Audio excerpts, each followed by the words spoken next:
perbuatan kemaksiatan. Karena kita berada di zaman fitnah ya akhi. Zaman yang kata Nabi sallallahu alaihi wasallam, wa rajulun wa yusbihu mu'minan wa yumsi kafira. Paginya beriman, sorenya sudah kafir. Allahu akbar. Ini zaman yang sangat mengerikan. Sehingga banyak hari ini kaum muslimin tidak bisa membedakan mana tauhid, mana syirik, mana sunnah, mana bid'ah. Seolah-olah samar, tipis. Maka ketika kita duduk di majelis ilmu, itu tanda kebaikan yang sangat luar biasa yang Allah kehendaki bagi kita, agar tampak jelas mana yang hak dan mana yang batil. Selawat dan salam tentunya tidak lupa kita haturkan kepada qudwah kita, suri tauladan kita, yakni baginda Rasulullah sallallahu alaihi wasallam, dan juga kepada seluruh para sahabatnya tanpa terkecuali. Anda ingatkan tanpa terkecuali, karena kita ahlu sunnah dan kita mengagungkan para sahabat Nabi radhiyallahu anhum ajma'in. Bukan seperti Rafidah yang mencaci maki dan memilah-milih di antara para sahabat Nabi sallallahu alaihi wasallam. Dan juga kita berdoa tentunya kepada seluruh ahlul baitnya dan juga kepada seluruh umat Islam yang setia dan meniti dan membela sunnah beliau sallallahu alaihi wasallam sampai hari kiamat kelak. Taib. Saudaraku sekalian, pada kesempatan yang berbahagia ini kita akan membahas sebuah tema yang sangat penting, yang ini merupakan penyakit yang sangat mewabah, dan penyakit ini sangat berbahaya dari mulai zaman keemasan sampai dengan zaman saat ini yang penuh dengan fitnah. Yakni kita membahas tentang sebuah pertanyaan besar di dalam hidup kita.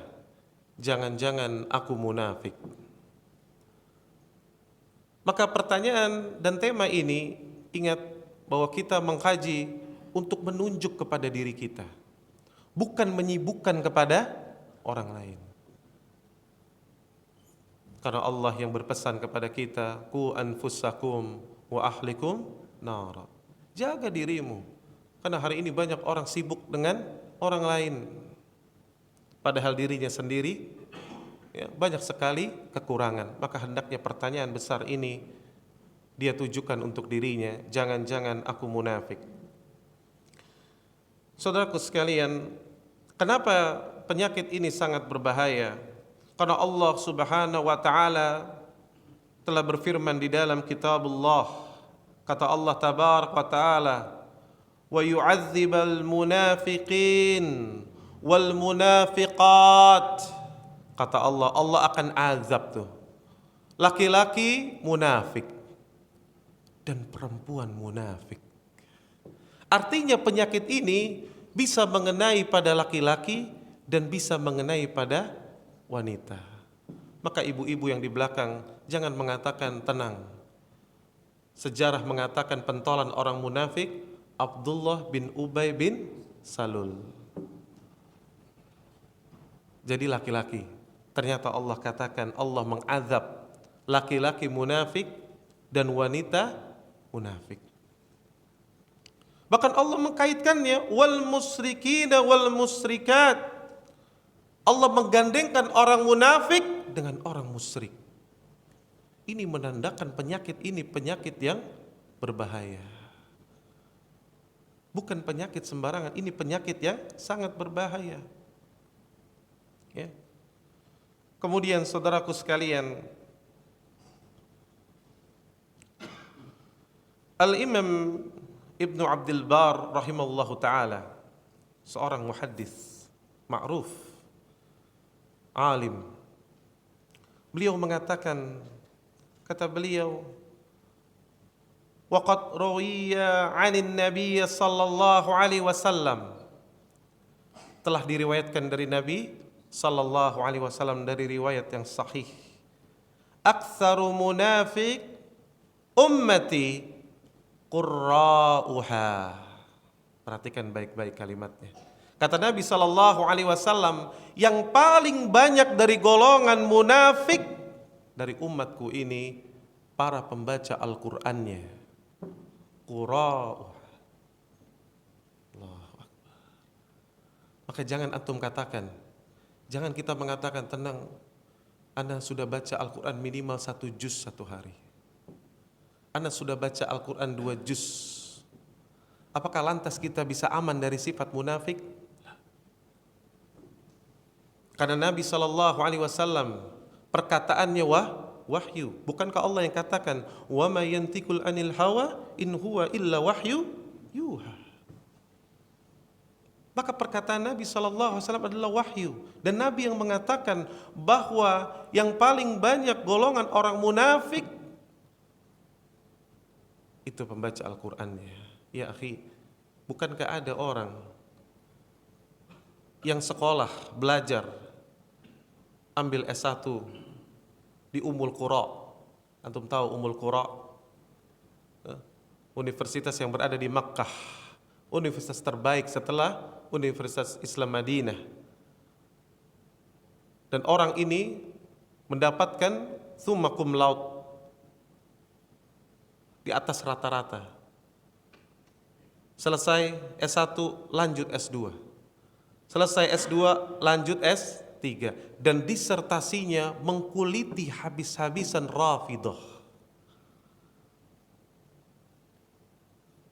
Membongkar bagaimana kesesatan Rafidah. Lalu setelah itu berbalik pulang ke tanah air, berbalik membuka acara Rafidah. Apakah beliau tidak hafal Quran?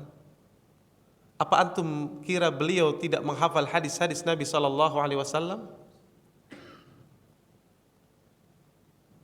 Ya akhi, jangan merasa aman.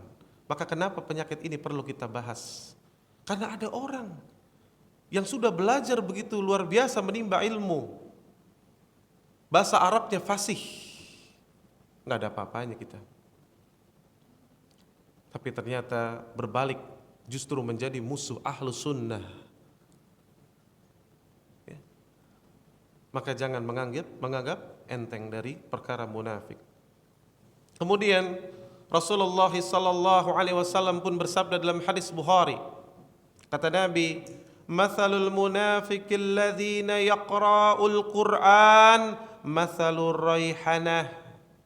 Kata Nabi SAW, perumpamaan orang munafik apabila mereka membaca Al-Quran seperti tumbuhan raihanah. Apa itu tumbuhan raihanah sifatnya? Kata Nabi, rihuha thayyib. Kalau dicium baunya harum. Enak ya akhi. Kalau dicium baunya harum, enak. Dicium baunya enak. Wala ta'ma laha. Namun kalau engkau memakannya maka engkau merasakan rasa yang pahit.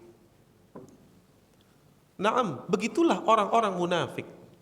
Perkataannya indah, enak didengar, seolah-olah menyatukan umat, seolah-olah menyatukan ukhuwah, seolah-olah toleran, seolah-olah bisa merangkul seluruh manusia. Padahal pada hakikatnya adalah racun. Tidak mungkin bercampur iman dan kekufuran. Tidak mungkin bercampur sunnah dan bid'ah. Tidak mungkin bercampur ketaatan dengan kemaksiatan. Dan Allah gak suka dicampur adukan. Wala talbisul haqqa bil batil. Maka ini Nabi SAW mengatakan orang munafik itu di sini apa faedahnya? Orang munafik membaca Al-Quran. Lihat Nabi katakan orang munafik baca Al-Quran. Jadi jangan antum katakan oh kita sudah baca Quran aman. Lah. Belum ya akhi. Lalu berkata lagi Al-Imam Hasan Al-Basri rahimallahu ta'ala, imam dari kalangan tabi'in. Kata beliau, minan nifaq ikhtilaful qalbi wal lisan. Kata beliau, tanda kemunafikan itu yakni berbedanya antara hati dan lisan. maka hati dan lisannya berbeda. Makanya ingat ya akhi, ketika kita bicara perkara ibadah, kata Syekhul Islam, al-ibadah ismun jami'un likulli ma yuhibbullah wa yarda minal aqwal wal af'al al-zahira wal batinah. Ibadah adalah segala sesuatu yang mendatangkan keridhaan Allah dan Allah mencintainya. Bisa dalam bentuk perbuatan, bisa dalam bentuk perkataan, dan bisa tampak dan bisa batin. Maka apa yang berada di dalam hati orang munafik, batinnya bermasalah. Dan justru ini yang akan membedakan antara orang mukmin sesungguhnya dengan orang-orang munafik. Ya. Kemudian di dalam hadis riwayat Muslim, perhatikan ya akhi, Nabi SAW bersabda, ayatul munafik thalath. Kata Nabi kan, tanda orang munafik itu ada 3. Dan ma'ruf, kita hafal itu. Idza hadatsa kadzdzaba. Kalau ngomong, bohong. Hobinya dusta. Kalau berjanji, ingkar. Dan kalau mereka diberikan amanah, khianat. Lalu Nabi melanjutkan, wa in sama. Kata Nabi, orang tersebut, walaupun orang tersebut saum, antum bayangkan saum. Maka orang munafik juga saum. Wa in sama wassala wa za'ama annahu muslimun. Dan mereka sholat dan mereka pun mengaku dirinya Muslim. KTP-nya apa? Islam. Saum ya akhi. Salat. Tapi ternyata munafik. Kemudian ya akhi, sejarah mencatat sahabat jalil Handhalah. Antum tahu siapa Handhalah radhiyallahu anhum? Orang yang menghabiskan, membuat lengannya letih. Letih untuk apa ya akhi? Main bulu tangkis? Bukan. Letih untuk memegang pena, untuk menulis wahyu. Karena salah satu juru tulis Nabi SAW siapa? Handhalah. Handhalah radhiyallahu anhum salah satu juru tulis Nabi SAW. Maka dia menulis dari apa yang keluar dari lisan Nabi SAW. Namun suatu ketika Handhalah absen, jarang kelihatan. Maka Abu Bakar radhiyallahu anhum menemui Handhalah. Lihat, maka ini sunnah. Kalau kita melihat saudara kita, tetangga kita absen beberapa lama, datang, cari. Inilah sunnah dari para sahabat radhiyallahu anhum ajmain. Maka Abu Bakar mendatangi Handhalah, menanyakan kabarnya, wahai Handhalah, bagaimana kabarmu? Apa yang terjadi denganmu? Maka Handhalah sambil menundukkan wajahnya mengatakan, sungguh Handhalah telah munafik. Allahu Akbar. Abu Bakar kaget. Wahai Handhalah, apa yang telah engkau katakan? Kenapa engkau mengatakan bahwa engkau jangan-jangan telah munafik? Kata Handhalah, "Na'am, iya. Aku merasa ketika aku duduk di majelis Nabi SAW, maka seolah-olah aku melihat surga dan neraka berada di hadapanku. Aku ingat tuh. Aku ingat akhirat. Ya. Namun tatkala aku kembali kepada keluargaku, aku kembali kepada perniagaanku, terkadang lupa. Maka jangan-jangan aku sudah munafik." Allah. Abu Bakar As-Siddiq radhiyallahu anhum, lihat adab dan orang yang tanda dia sangat berilmu. Abu Bakar tidak mengatakan, oh iya mungkin ente begitu, kalau ana sih enggak. Kata Abu Bakar justru apa? Kalau begitu jangan-jangan Abu Bakar juga sudah munafik. Aku juga sama. Kalau begitu coba kita mendatangi Nabi Sallallahu Alaihi Wasallam untuk memberikan fatwa atas apa yang kita rasakan. Maka ketika sampai kepada Nabi SAW, maka Nabi SAW tersenyum. Maka Nabi menasihatkan kepada mereka, sa'ah, segala sesuatu ada saatnya. Ya. Namun kata Nabi SAW, seandainya engkau senantiasa mengingat-ingat apa yang ada di majelisku, maka insya Allah para malaikat-malaikat Allah akan menyertai kalian. Namun apa faedah yang kita petik dari kisah ini? Handzalah, seorang penulis, juru tulis Nabi SAW, Abu Bakar As-Siddiq Akbar. Bayangkan, ini orang yang membenarkan Allah dan Rasulnya.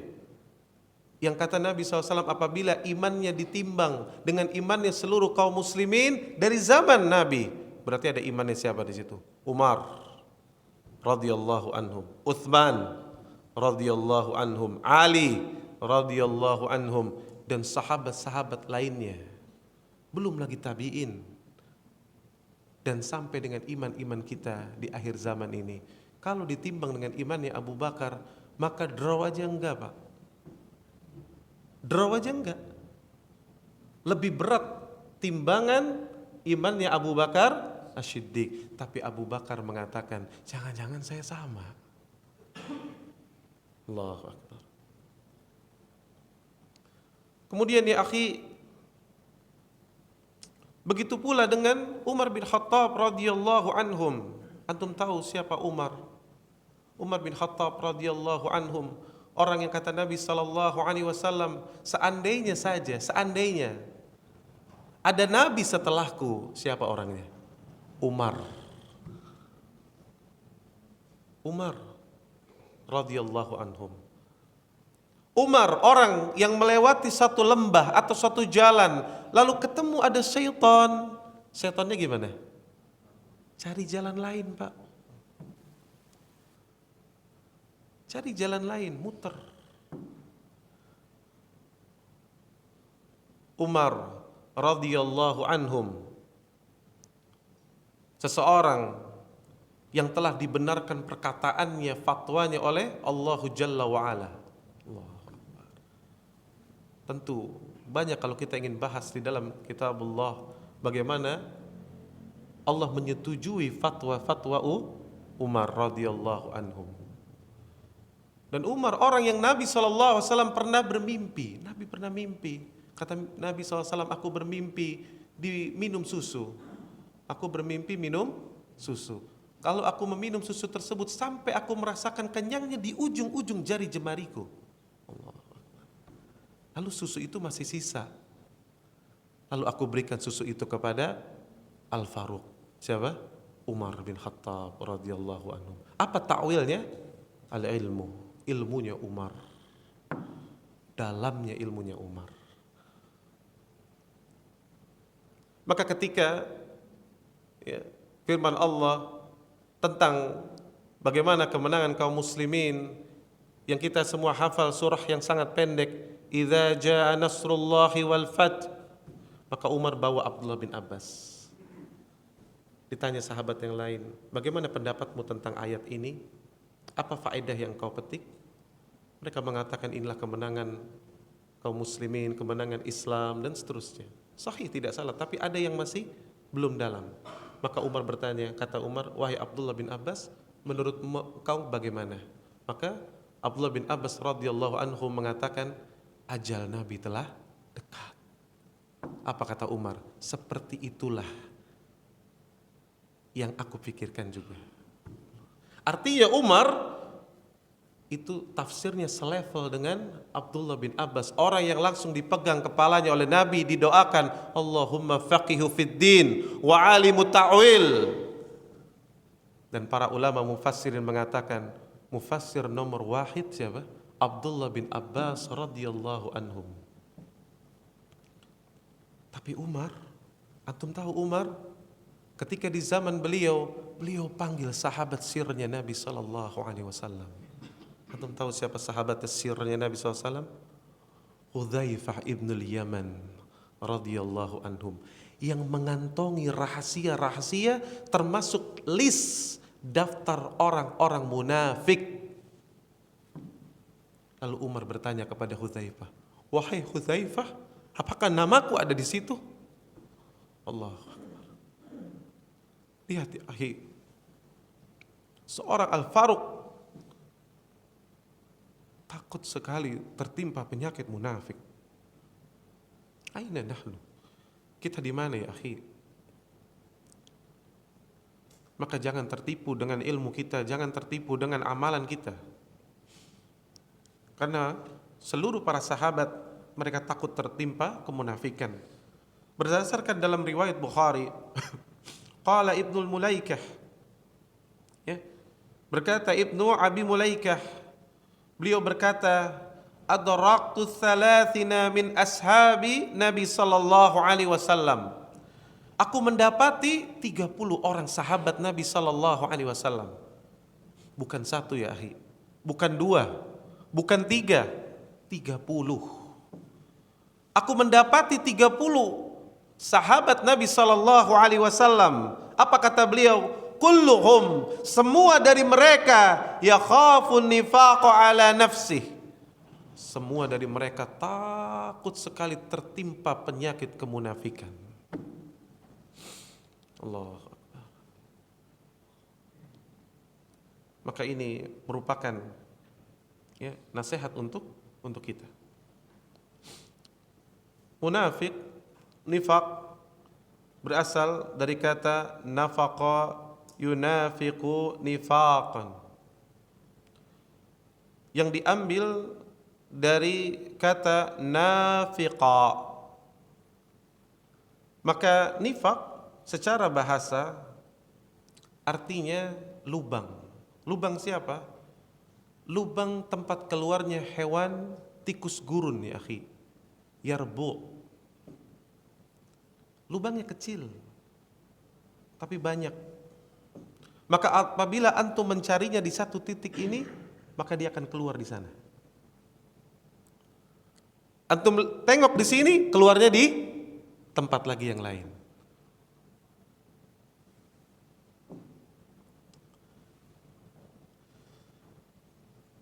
Maka begitulah sifat orang-orang munafik.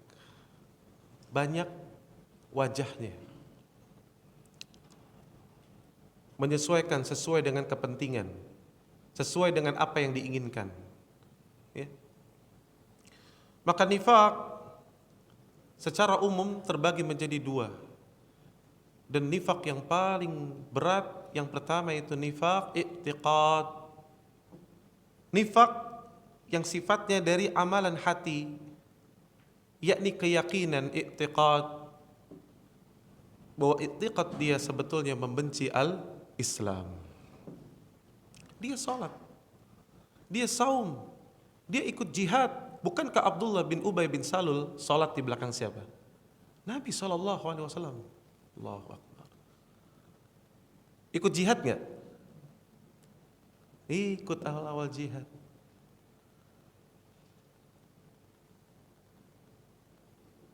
Maka penyakit ini, nifaq i'tiqad, adalah nifaq yang sangat berbahaya dan bisa mengeluarkan seorang dari millatul Islam.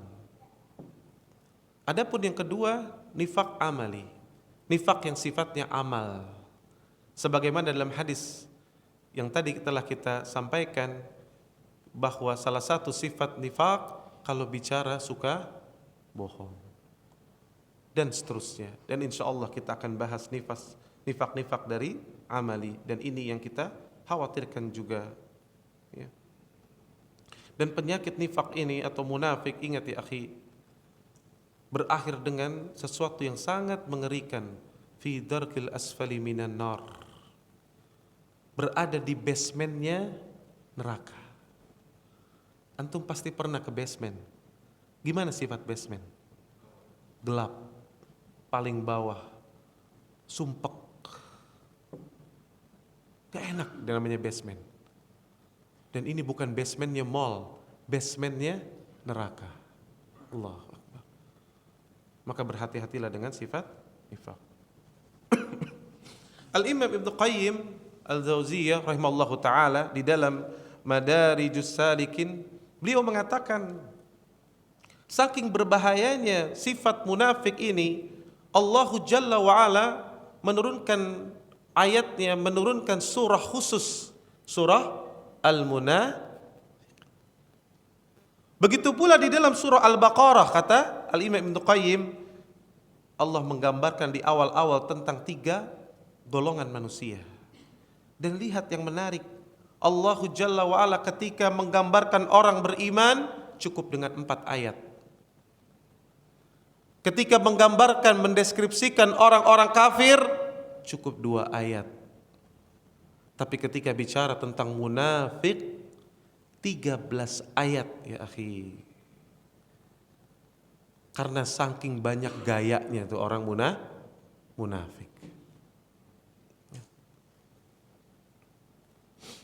Maka lihat ya akhi, orang munafik itu hobinya mereka suka menipu. Hati-hati, jangan sampai kita punya sifat menipu.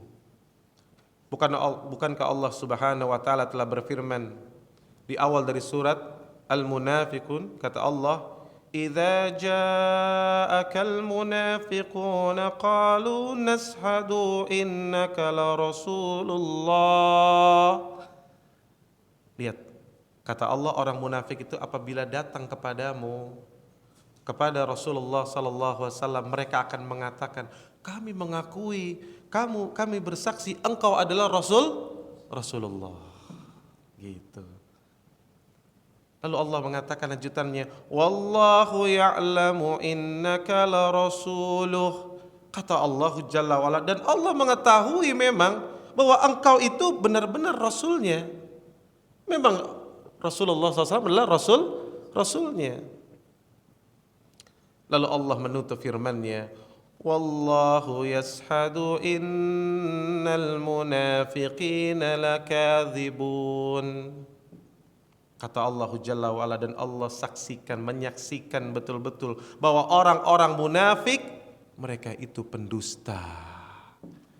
Mereka suka nipu. Di depan ngomong A, nanti di belakang ngomong B. Ya. Maka Allah gambarkan di dalam Al-Baqarah, di awal Al-Baqarah kata Allah, wa minan nasi may yaqulu amana billahi wa bil yaumil akhir wa ma hum bimu'minin. Kata Allah Tabaraka wa Ta'ala, di antara manusia ada yang berkata, siapa di sini di antara manusia? Orang munafik. Kami beriman kepada Allah, kami beriman kepada hari akhir. Padahal sesungguhnya kata Allah Jalla wa Ala, mereka itu bukanlah orang-orang beriman. Perhatikan ya akhi.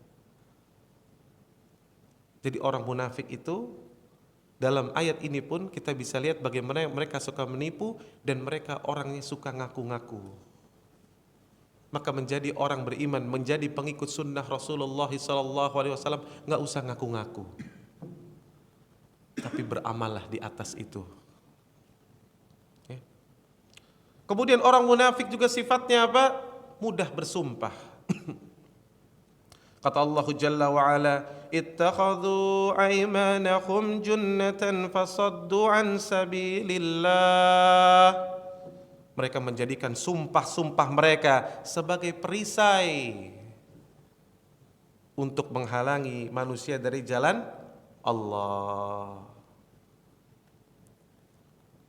Jadi sifat orang munafik itu dikit-dikit sumpah, dikit-dikit sumpah karena untuk melindungi kedustaannya dan tujuannya menghalangi manusia dari jalan Allah. Maka kita ahlu sunnah jangan sedikit-sedikit mudah bersumpah. Ya, bersumpah perlu dan disyariatkan pada saatnya, pada waktu diperlukan. Adapun tidak, jangan sedikit-sedikit sumpah. Ini adalah sifat-sifat orang munafik. Ya, memudah-mudahkan untuk bersumpah. Ya. Kemudian Allah Tabaraka wa Ta'ala memberikan sifat yang lain, kata Allah, wa idza ra'aitahum tu'jibuka ajsamuhum. Dan apabila engkau lihat mereka nih, jasadnya itu, tubuhnya itu mengagumkanmu. Oh, orang munafik itu elegan, enak dilihat. Karena kenapa? Dia seolah-olah ingin beradaptasi dengan seluruh manusia. Elegan. Ya. Lalu kata Allah tabarak wa taala, wa in yaqulu tasma' liqaulihim, dan jika mereka berkata-kata, engkau akan dengar tuh tutur katanya. Gimana? Enak, adem. Oh iya ya, ini bener nih, kayaknya ini yang bijak nih. Ini baru nih, ceramahnya enak nih, bijak. Sudahlah, jangan bahas-bahas perkara syirik, jangan bahas perkara bid'ah, nanti kan merusak persatuan umat. Udah yang seperti ini aja nih. Ini kan akan menguatkan ukhuwah. Sudahlah, nggak usah dibahas-bahas itu. Padahal justru dakwahnya para nabi dan rasul mengeluarkan manusia dari kegelapan menuju cahaya, yakni dakwah tauhid. Seluruh para nabi diutus untuk u'budullah, sembahlah Allah saja. Tapi lihat ya akhi, perkataan mereka begitu enak didengar, ya. Bahkan kata Allah, ka'annahum khusubun musannadah. Itu kata-katanya itu seakan-akan kayu yang tersandar. Antum kayu yang indah antum sandar, gimana kelihatannya? Indah gak? Indah, elegan, enak. Begitulah orang-orang munafik, ya. Dan orang-orang munafik pintar sekali berdalih. Ketika kita katakan, dan Allah tabarak wa taala menjelaskan, kata Allah, wa idza qila lahum la tufsidu fil ardi qalu innama nahnu muslihun. Lihat, ayat ini sering kita baca, ya. Apabila dikatakan sama mereka nih, jangan buat kerusakan di muka bumi, jangan kamu menyebar yang enggak. Apa kata mereka? Oh enggak, justru kami ini orang-orang yang sedang melakukan perbaikan supaya bagus, supaya toleran, supaya aman, supaya negeri ini terjaga, NKRI ini terjaga. Padahal justru orang-orang munafik inilah yang menghancurkan NKRI, ya akhi. Kita tengok pahlawan-pahlawan kita yang membuat kita menikmati kemerdekaan hari ini. Apa kalimatnya, ya akhi? Takbir, Allahu Akbar. Semangat jihad kaum muslimin dahulu, berjalan di atas kebenaran. Itu yang membuat penjajah lari dari negeri kita. Dan apa yang membuat Indonesia dijajah sampai 350 tahun? Sahih karena banyaknya orang munafik yang menjual manusia, menjual kaum muslimin, menjual agamanya untuk dunia. Ya. Lalu ketika mereka diajak untuk beriman, bahkan wa idza qila lahum aminu kama amana an-nasu qalu anu'minu kama amanna sufaha. Lihat, kalau dikatakan kepada mereka, berimanlah kamu seperti orang-orang yang telah beriman. Ini di zaman para sahabat, diajak beriman mengikuti para sahabat. Apa kata mereka? Apa kami akan beriman seperti orang-orang yang kurang akal? Maka dikatakan bahwa orang-orang yang berpegang teguh di atas tauhid, di atas sunnah Rasulullah sallallahu alaihi wasallam, kadang-kadang dituduh orang-orang yang kurang akal. Ente maunya gini-gini aja, orang udah sampai bulan mas. Kalau ente kaku, ya mau kapan mau maju? Masya Allah, kesannya indah kan? Maka kita harus bisa untuk menjadi rahmatan lil alamin. Bahkan lihat orang-orang liberal mengatakan seluruh agama sama, semua masuk surga. Dalilnya apa Pak? Al-Quran, Al-Baqarah ayat 62. Lihat bagaimana orang-orang munafik menggunakan Al-Quran justru untuk membelokkan akidah yang sahih, ya. Maka mereka katakan apa? Kalau antum kaku mengikuti Al-Quran dan Sunnah dengan pemahaman para sahabat, maka seolah-olah engkau mengikuti orang-orang yang kurang akal. Karena zaman telah berubah, kata mereka. Ya. Maka orang-orang munafik akhirnya Allah berikan apa? Kata Allah, summun bukmun umyun fahum la yarji'un. Akhirnya Allah tabaraka wa taala jadikan mereka tuli. Mereka tahu, mereka mendengar firman Allah, mereka mendengar hadis Nabi sallallahu alaihi wasallam yang sahih, tapi tuli. Ya. Lalu Allah jadikan mereka bisu untuk mengucapkan perkataan-perkataan yang benar, tapi mereka lebih menyukai perkataan-perkataan yang batil.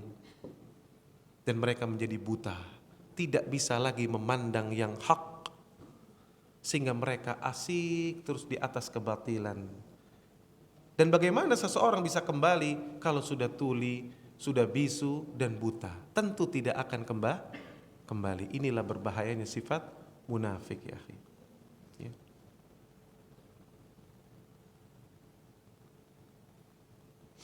Kemudian wahai saudaraku,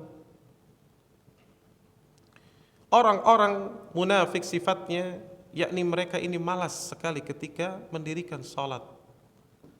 Lalu mereka riya, dan mereka mengingat Allah itu sangat sedikit. Allah tabaraka wa taala yang mengatakan dalam Al-Quran, wa idza qamu ila sholati qamu kusala. Kata Allah tabaraka wa taala, kalau mereka berdiri untuk sholat, maka mereka melakukannya dengan kusala, dengan malas. Malas ya akhi. Maka perhatikan, kalau kita sholat suka malas, hati-hati. Itu salah satu bagian dari sifat-sifat orang munafik. Maka bersemangatlah dengan sholat. Bahkan dahulu para sahabat dan Nabi ketika dalam keadaan hal-hal yang membuat mereka letih justru, apa kata Nabi kepada Bilal? Ya Bilal, arihna bis salah. Wahai Bilal, istirahatkan kita dengan sholat. Orang-orang mukmin ketika lelah, apa yang membuat bisa menghilangkan lelahnya? Justru membaca Al-Quran. Membaca Al-Quran menghilangkan keletihan dunia.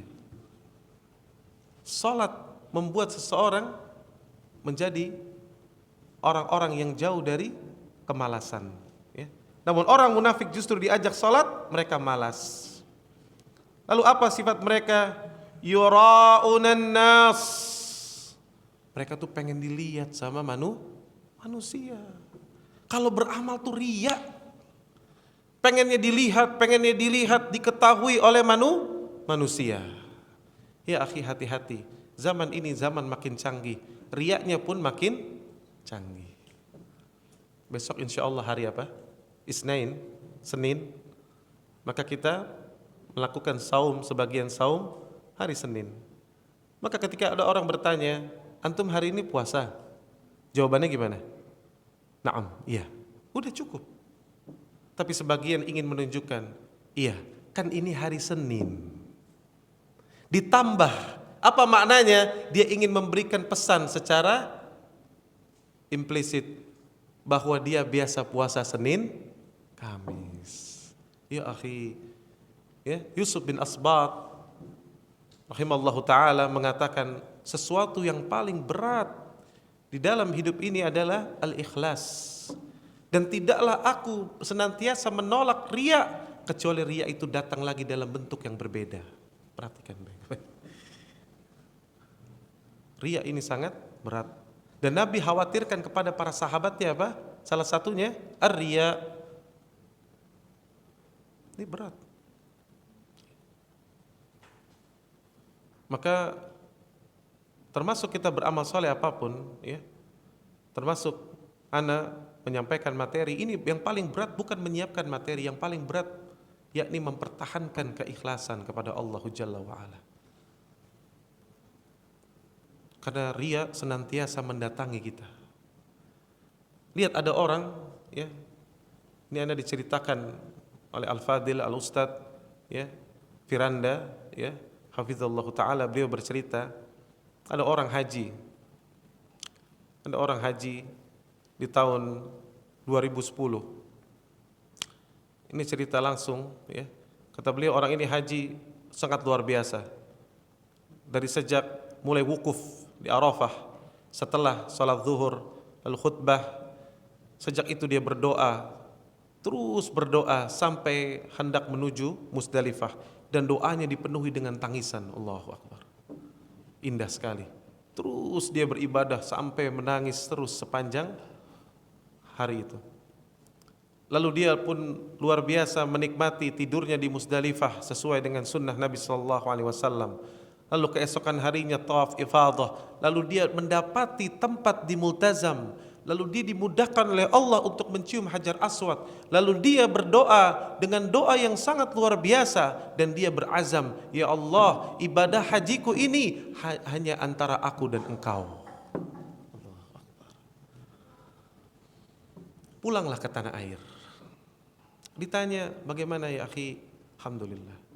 Gimana hajinya? Alhamdulillah. Diam 1000 bahasa. Berlanjut 2015, masih diam 1000 bahasa. Namun ketika telah beberapa tahun lagi, tiba-tiba datanglah seseorang. Dan yang namanya iman tadi Pak, yazid wa yankus. Datanglah ujian. Ada seseorang datang kepada beliau menceritakan ketika dia pulang haji, menceritakan bagaimana dia merasakan nikmatnya ibadah hajinya. Lalu dia menceritakan luar biasanya ibadah yang dia dapatkan, kemudahan-kemudahan. Maka syaitan menjadikannya terpancing. Akhirnya dia menceritakan ibadahnya. Dan yang jadi masalah, ingat riya itu bukan masalah menceritakannya. Plus, ada plusnya, membanggakannya. Ingin manusia dengar dan manusia takjub kepadanya. Itu riya. Maka dia akhirnya ceritakan, ente baru begitu, ana lebih dari ente. Sejak wukuf dimulai, ana sudah nangis ya akhi. Itu sampai itu matahari mau terbenam tuh. Itu Anda bisa nahan tuh, gak kencing, gak ngapa-ngapain, itu Allah mudahkan. Coba orang-orang bolak-balik kamar mandi, Anda gak kencing dan Anda menangis sepanjang itu. Allahu Akbar, ceritain semua. Lalu Anda tawaf ifadah, Anda sampai di situ, itu gak ada yang nyentuh Anda berdoa kepada Allah, itu gak ada yang nyentuh Anda dan Anda bisa menyium Hajar Aswad tanpa menzalimi manusia. Allahu Akbar, cerita terus sampai manusia mengaguminya. Apa kalau sudah seperti ini terjadi Pak? Kata syaitan apa? Lanjutkan bersama kita bisa. Lanjutkan. Terus dipanas-panasin oleh syaitan. Maka ya akhi, ini sifat-sifat kemunafikan. Ya, yura'unas. Dan kata Allah tabaraka wa ta'ala, wala yadhkurunallah illa qalila. Dan mereka tidaklah mengingat Allah kecuali sedikit. Maka kita ingat ya akhi, kalau kita mudah lisan kita berzikir kepada Allah, maka kita aman. Tapi kalau sudah mulai datang futur kita, jarang kita berzikir, lost terus zikir pagi petang, lost lagi, ya. Baca Al-Quran kita juga semakin sedikit, tidak mentadaburi Al-Quran, maka siap-siap sifat kemunafikan akan mendatangi kita. Karena Allah yang mensifati bahwa mereka itu ingat Allah sangat sedikit sekali. Ya. Dan mereka pun ketika menginfakkan harta itu sebetulnya terpaksa kata Allah. Selain kata Allah, wala ya'tunas salata illa wa hum kusala, mereka malas ketika salat dan ketika mereka menginfakkan hartanya pun itu tidak lain dengan rasa terpaksa. Ya. Di dalam At-Taubah ayat 54 antum bisa buka bagaimana orang-orang munafik kalau berinfak itu terpaksa. Beda dengan orang mukmin, kalau berinfak itu bahagia. Maka hati-hati ya, kalau antum punya sifat, kita punya sifat nih, merasa ketika berinfak itu terus terpaksa. Itu berarti ada masalah di hati kita. Ya, ada sifat-sifat kemunafikan karena logika yang sederhana, orang yang menginfakkan hartanya di jalan Allah itu untuk siapa? Untuk kita ya akhi. Maka bagaimana seseorang merasa terpaksa untuk melakukan untuk kebaikan dirinya? Ajib. Harusnya orang ketika melakukan sesuatu untuk dirinya tentunya akan bersemangat dengan semangat yang tinggi. Ya. Kemudian sifat orang munafik juga ketika diajak kembali kepada Allah dan Rasul, Disuruh patuh berat sekali. Kata Allah tabaraka wa taala dalam surah An-Nisa, li'anna Allah yaqul, kata Allah, wa idza qila lakum ta'alu ila ma anzalallahu wa ila ar-rasul wa aital munafiqina yasudduna anka sududa. Lihat kata Allah tabaraka wa taala. Dan apabila mereka diajak, yuk ikut yuk mari kita ikut, kita patuh kepada apa yang Allah turunkan dan kita patuh kepada Rasul, niscaya engkau akan melihat orang-orang munafik itu menghalangi dengan keras. Ya, mereka nggak mau, Pak. Ya. Jadi ciri mereka diajak kepada Al-Quran, diajak kepada Sunnah, berat, bahkan memusuhinya, bahkan menuduhnya. Makanya sedih kita berada di zaman fitnah ini. Coba bayangkan fitnah yang sangat besar, sampai-sampai kaum muslimin diracuni hari ini. Hati-hati, jangan mengambil ilmu dari orang-orang lulusan dari Mekah dan Madinah. Kenapa? Karena itu pusatnya Wahabi katanya.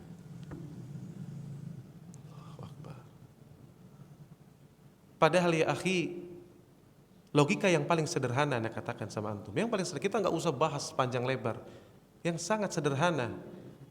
Dajjal laknatullah, kota mana yang tidak akan dimasuki oleh Dajjal? Mekah dan Madinah. Ini namanya apa ini? Galaksi ya. Jaka Mulia kira-kira datang nggak Dajjal? Datang, absen pasti. Indonesia pasti datang Dajjal. Dan itu sabda Nabi SAW. Tapi Mekah dan Madinah aman. Makanya Nabi perintahkan, kalau kalian telah mendengar kedatangan dari Imam Mahdi, karena setelah itu artinya nggak lama tuh Dajjal akan memberikan fitnah besar. Kata Nabi, siapa yang bisa datang ke Madinah, ke Mekah, lakukan.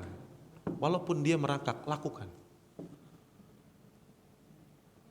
Bayangkan ya akhi, Mekah, Madinah, Dajjal aja gak bisa masuk, terus malah menuduh orang-orang yang menuntut ilmu di Mekah dan Madinah justru menjadi pusatnya kesesatan katanya. Inna lillahi wa inna ilaihi raji'un. Ya akhi, kalau kaum muslimin sudah membenci apa yang datang dari kota Mekah dan Madinah, maka itu adalah kehancuran dari Islam itu sendiri. Karena Islam itu datangnya ya akhi, nabimu lahir di mana? Di Mekah. Nabimu wafat di mana? Di Madinah. Di mana pertama kali dakwah Nabi sallallahu alaihi wasallam?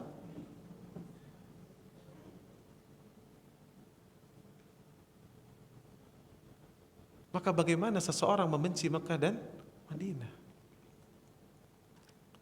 Ini maka yang harus kita betul-betul pahami ya akhi, bahwa orang-orang yang memiliki sifat kemunafikan itu membenci ketika diajak kembali kepada Allah dan Rasul. Dan siapa yang ingin mendapati betul-betul tentang perkara agama ini yang murni, justru datanglah ke Mekah dan Madinah. Maka anak kalau ditanya, Ustadz antum Islamnya Islam Arab ya gitu. Maka anak katakan na'am, iya. Kenapa? Karena nabiku orang Arab.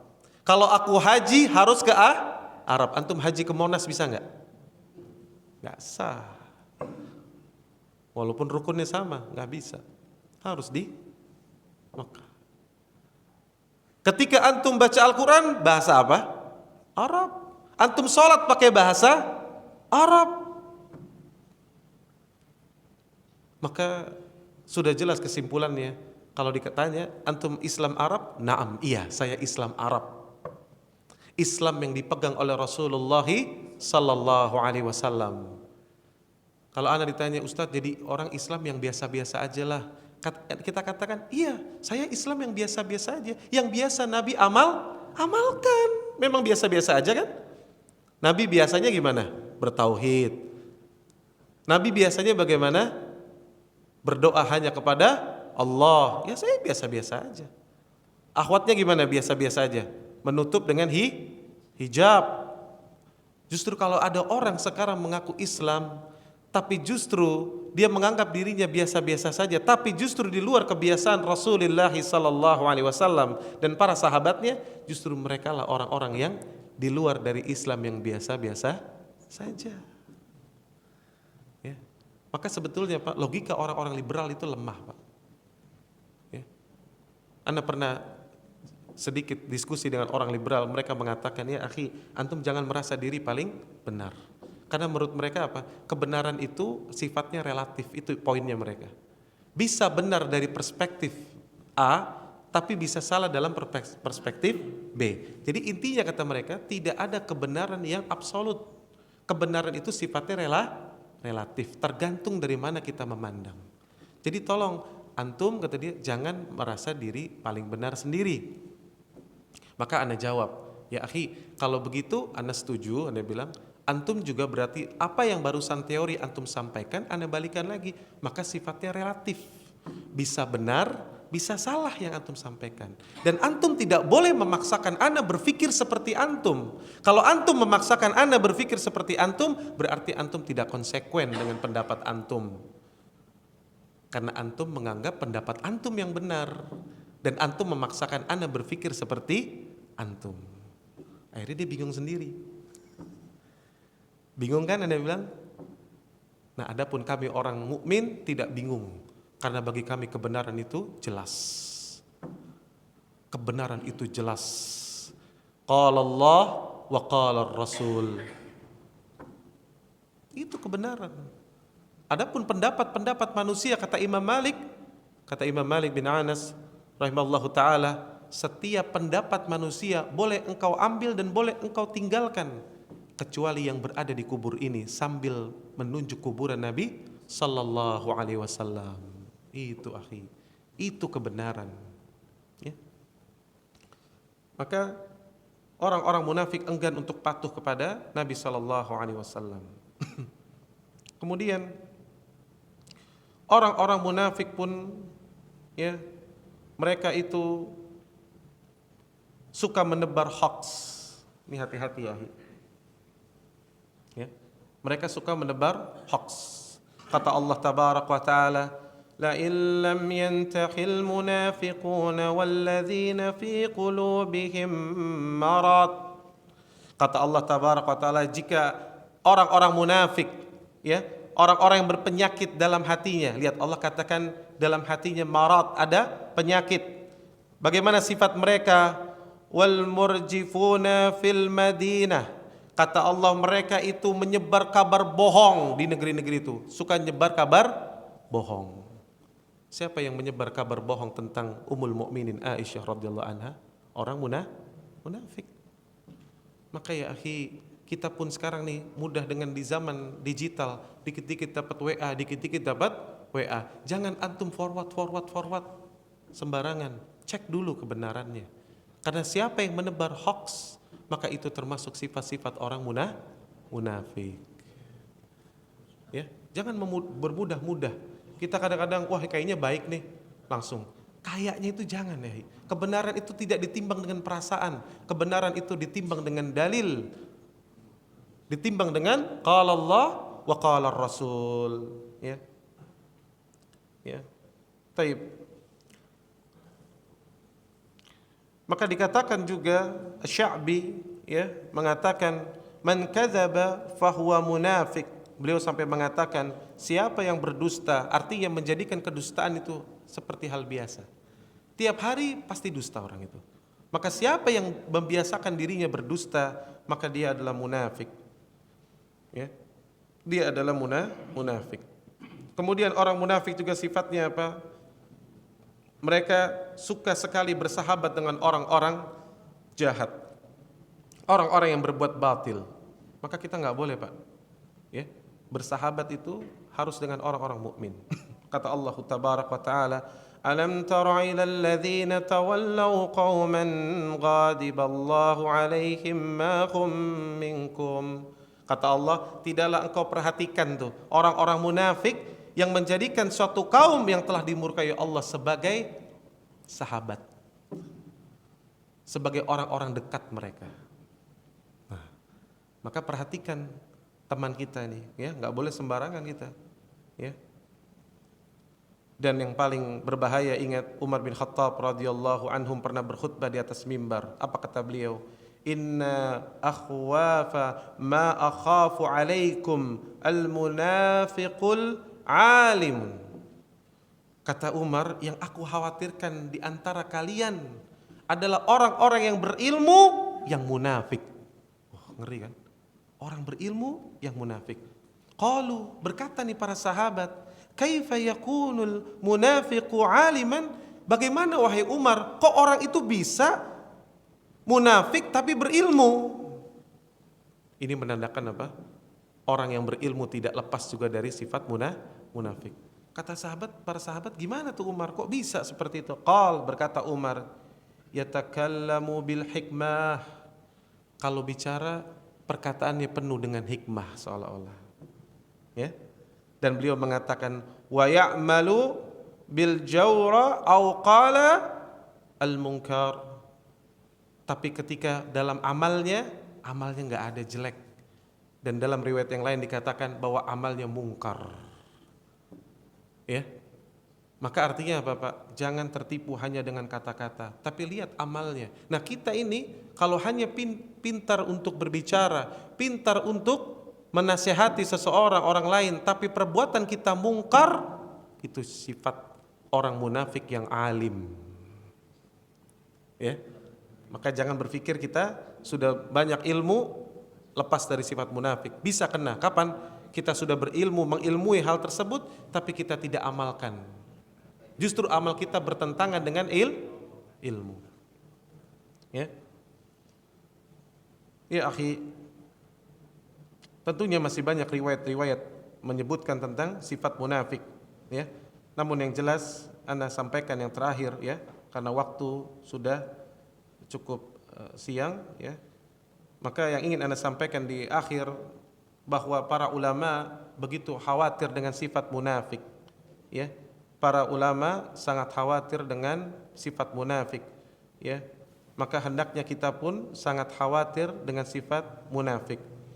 Hudzaifah ibn Yaman radhiyallahu anhu pernah berkata, kata beliau, kalau memang benar dirimu munafik, ya, maka kamu tidak akan merasa khawatir terhadap kemunafikan. Lihat, kata beliau, siapa yang enggak khawatir terhadap sifat kemunafikan, itulah orang munafik. Dan orang-orang yang mukmin justru senantiasa khawatir dirinya tertimpa kemunafikan, ya. Kemudian yang terakhir, ya akhi, ada sebuah tips dari Nabi SAW dalam hadis riwayat Tirmidzi agar kita terhindar dari sifat munafik, ya. Kata Nabi SAW, haslatani la tajtami'ani fi munafiq. Kata Nabi SAW, ada dua sifat yang tidak akan terkumpul di dalam diri seorang munafik. Apa itu sifatnya? Kata Nabi, husnul khuluq wa fiqhu fid din. Akhlak yang mulia dan pemahaman agama yang benar. Nah, ini. Maka ingat ya akhi, pelajari akhlak. Kita harus berakhlak yang baik. Akhlak kita kepada keluarga kita, akhlak kita kepada Allah, akhlak kita kepada Rasul, akhlak kita kepada tetangga, akhlak kita kepada teman, akhlak kita kepada saudara-saudara kita. Bahkan kita pun disuruh berakhlak kepada musuh kita. Bahkan kita disuruh berakhlak kepada orang-orang kafir. Ya. Maka siapa yang bisa berakhlak dengan akhlak mulia, husnul khuluq, maka ini satu jalan yang bisa menempuh dia dari sifat, terhindar dari sifat munafik. Namun akhlak yang baik tidak cukup. Wa fiqhu fid din, pemahaman agama yang benar. Apa pemahaman agama yang benar? Ikuti perjalanan para sahabat. Was-sabiqunal awwalun minal muhajirin wal ansar walladzina tabauhum bi ihsan radhiyallahu anhum wa radu'an. Kata Allah, orang-orang yang pertama masuk Islam siapa? Muhajirin dan ansar. Kita tidak mungkin menjadi muhajirin, sahih? Dan kita pun tidak mungkin menjadi ansar, sudah lewat masalahnya. Tapi kita punya kesempatan yang ketiga. Walladzina taba'uhum biihsan. Yang mengikuti perjalanan mereka dengan baik ini sampai dengan hari akhir. Orang-orang yang mengikuti perjalanan mereka, pemahaman agama yang sahih, yang benar. Dan apa yang mereka dapatkan? Sebuah gelar yang paling indah. Radhiyallahu anhum wa radu'an.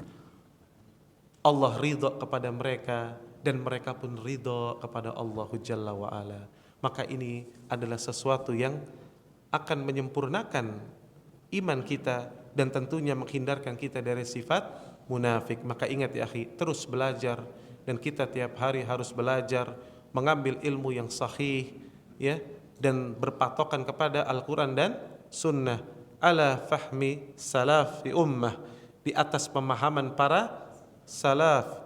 Kalau kita bicara salaf ini bukan bendera, tapi salaf artinya orang terdahulu, dan secara istilah yakni para sahabat yang Nabi telah jamin kebaikan-kebaikan mereka, dan kita disuruh mengikuti sunnahnya siapa? Alaikum bis sunnati wa sunnati khulafa rasyidin al-mahdiyin. Wajib atas kalian berpegang teguh di atas sunnahku dan sunnahnya khulafa rasyidin. Siapa mereka?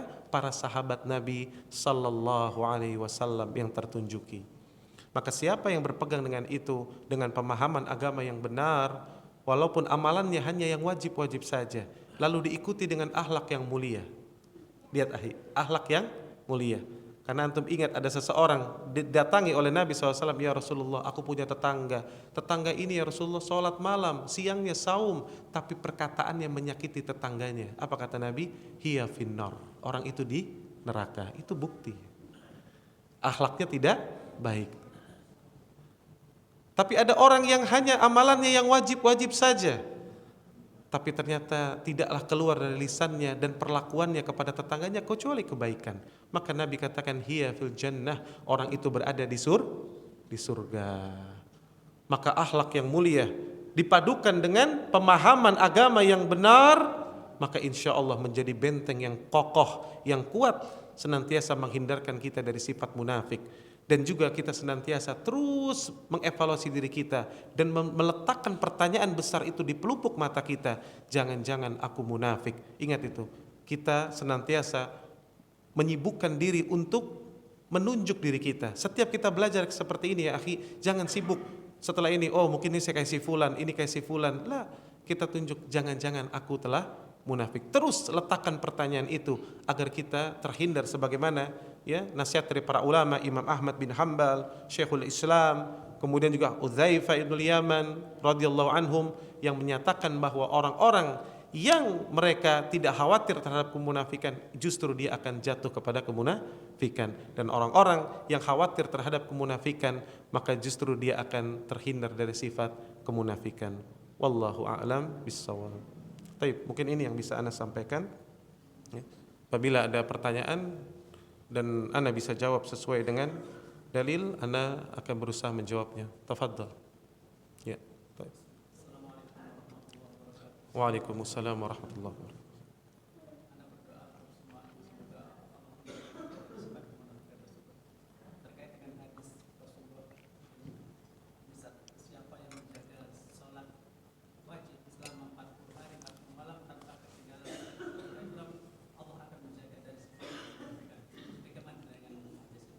Hadis sahih hadisnya. Dan ini tidak mudah ya, orang yang menjaga sholatnya 40 malam tanpa tertinggal takbiratul ihram berjamaah, khusus untuk ikhwan ya. Kalau pertanyaannya buat ibu-ibu, bagaimana ibu-ibu? Ibu-ibu sholatnya di rumah, maka dia mendapati sama seperti sholat laki-laki yang berada di masjid. Artinya dia sholat di awal waktu, tidak menyia-nyiakannya ya, maka dia bisa mendapatkan keutamaan seperti laki-laki. Dan itu fatwa dari Syekh bin Baz rahimallahu taala ya. Adapun tadi hadis yang tadi yang anda ketahui hadisnya sahih, dan itu tidak mudah ya akhi. Antum coba saja ya.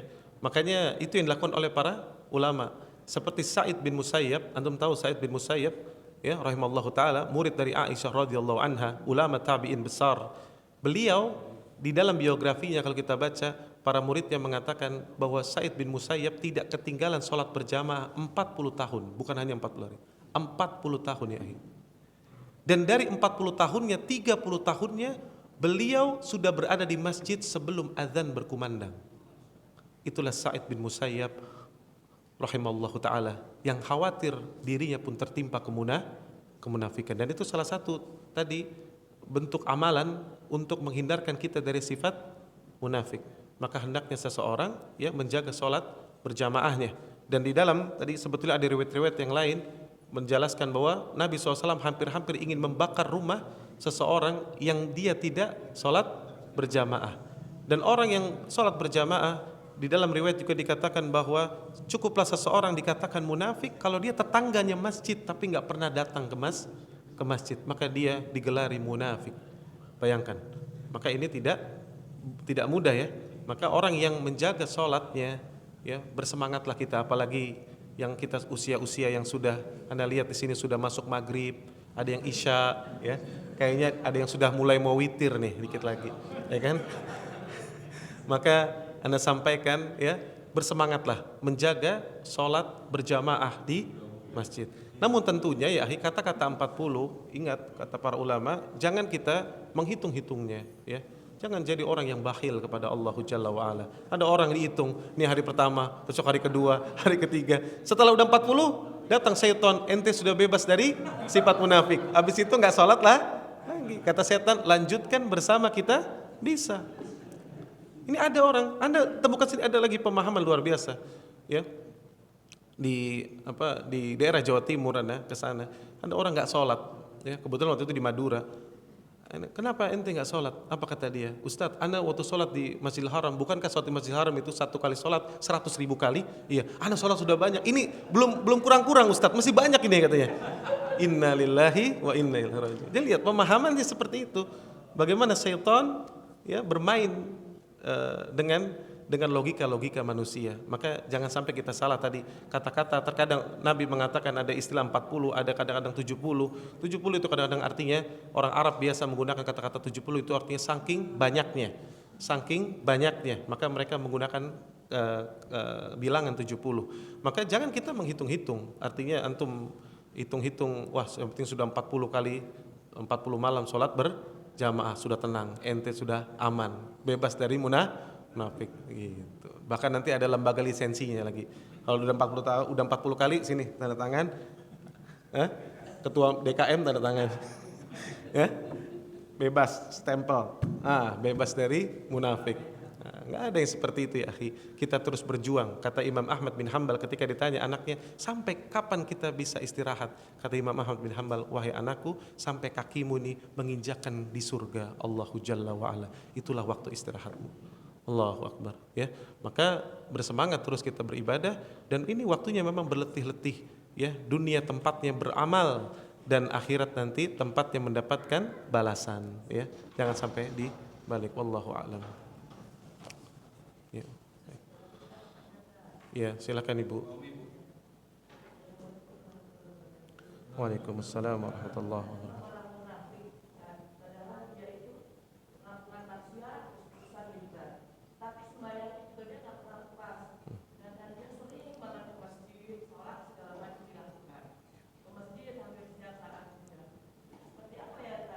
Ya. Ya, yang pertama, ya, kita hanya bisa mengatakan orang-orang munafik dari sifat-sifatnya tadi, ya.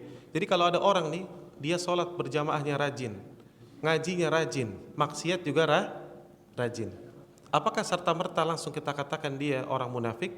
Belum tentu ya. Karena munafik, ya, memang ada yang sifatnya amali tadi.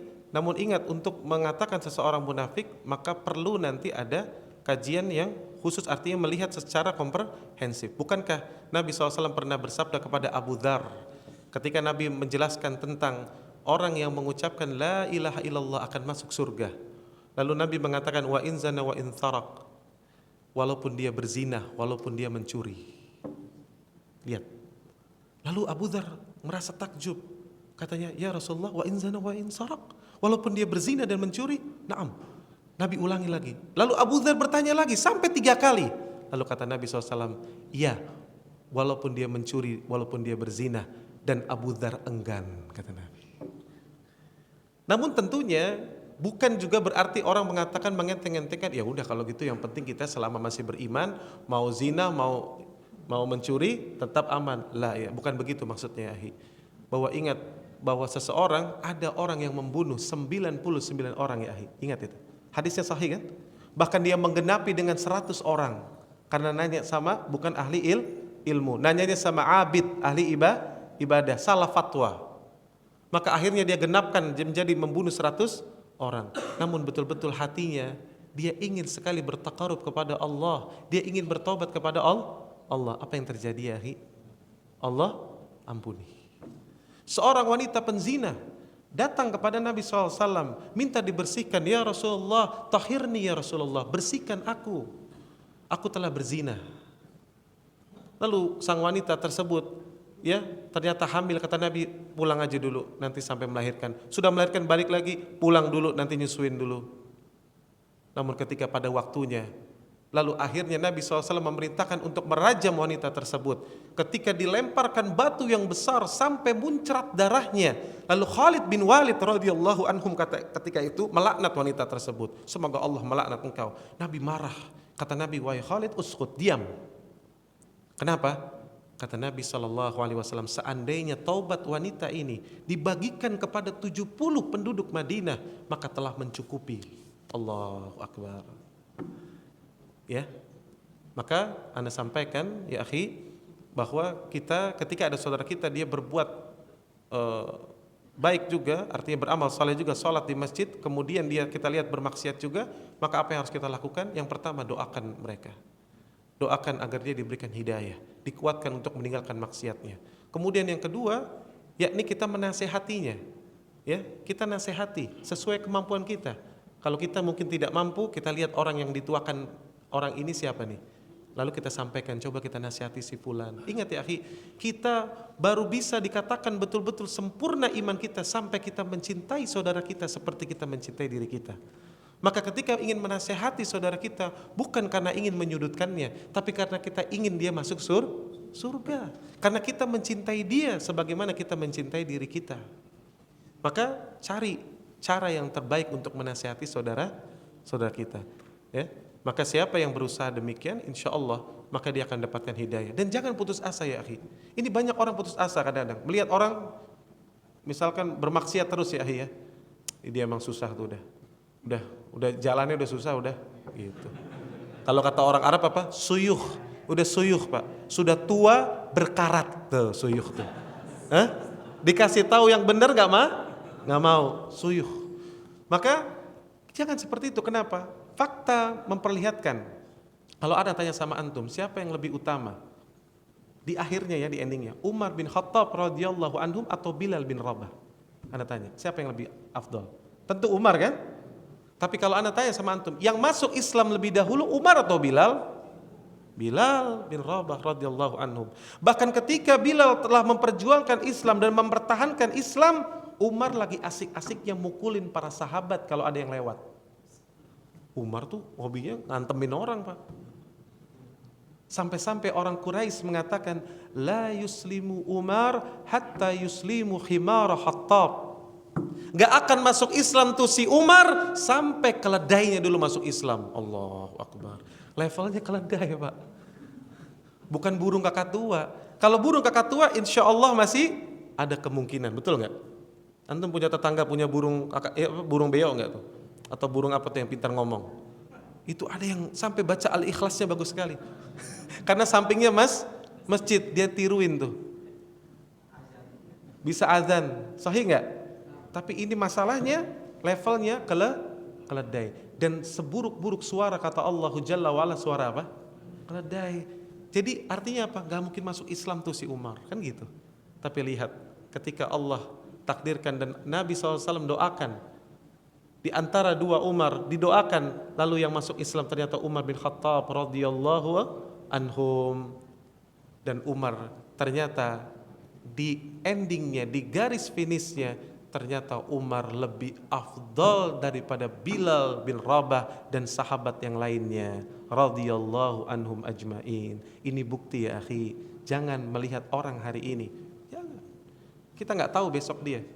Dan Allah bisa membolak-balikan hati manusia. Makanya kita banyak-banyak berdoa, ya muqallibal qulub, tsabbit qalbi ala dinik. Minta kepada Allah. Antum sehari berapa doa itu coba? Kadang-kadang lupa, jangan lupa. Terus lagi sujud, setelah zikir sujud antum berdoa, ya muqallibal qulub, tsabbit qalbi ala dinik. Ya muqallibal qulub, tsabbit qalbi ala dinik. Minta agar ditetapkan hati ini di atas ad-din, di atas agama yang mulia ini. Ya. Dan orang jangan pernah khawatir, ya. Terus doakan. Dan ini pengalaman gak hanya Umar, Anda punya teman, ya, masya Allah anaknya tadinya tukang ngeband, celananya bolong-bolong ya, akhi. Celananya bolong. Ini berat ini rasanya. Tapi ibunya tidak pernah berhenti mengangkat tangannya, terus mendoakan anaknya, terus didoakan. Dan Anda terkejut ketika ada satu acara, waktu itu Anda di Surabaya, kebetulan beliau ikut hadir. Maka pada saat itu karena kita hadir, yang datang itu tiket pesawatnya diganti Pak, direimburse. Datanglah orang yang saya kenal ini beserta ternyata anaknya tadi yang tukang ngeband sebelumnya. Sekarang sudah jenggotan, di sakunya ada mushaf. Allahu Akbar.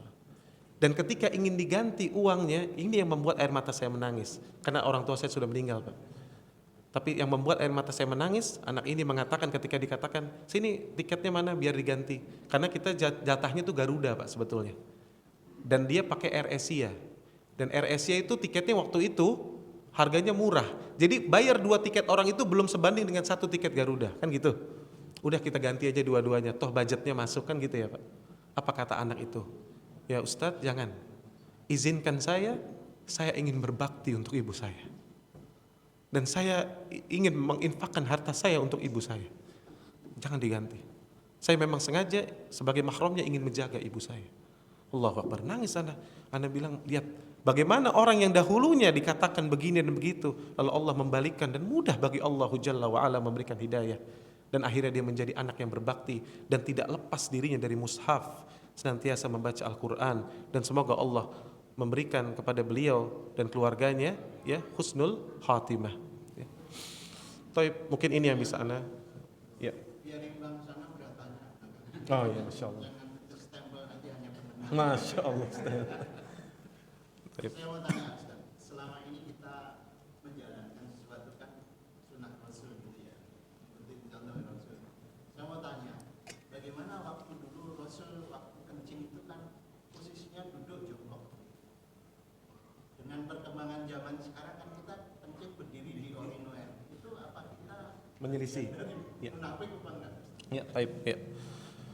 Jazakallah khair, ini pertanyaan yang bagus. Baik, sebetulnya Pak, masalah kencing, dua-duanya hadisnya sahih datang dari Nabi SAW, yaitu Nabi SAW pernah kencing dengan duduk, dan Nabi SAW pun pernah berdiri. Ya, kalau kita buka kitab-kitab fikih, Bapak akan ketemu insyaallah. Ya, namun yang lebih dianjurkan, artinya lebih afdal, seseorang hendaknya kencingnya duduk. Ya, kencingnya duduk. Ya. Maka tidak boleh seseorang meringan-ringankan, kata Syekh Sya'ad Asy-Syatri ya hafizallahu taala, beliau ketika ditanya kapan kencing berdiri itu menjadi haram, kata beliau bisa menjadi haram apabila ketika dia mulai ingin kencing dan dia yakin bahwa kencingnya itu akan nyiprat. Paham ya Pak ya? Jadi antum nih mau kencing berdiri, nggak ada tempat kencing duduk misalkan, sehingga antum kencingnya harus berdiri. Tapi ketika antum kencing berdiri, antum yakin bahwa kalau kencingnya berdiri begini maka akan nyiprat, dan pasti kelihatan bahwa kita merasa ini pasti nyiprat, maka yang seperti itu harus dihindari ya. Namun kalau sudah tidak ada tempat kencing lagi misalkan bagaimana? Darurah.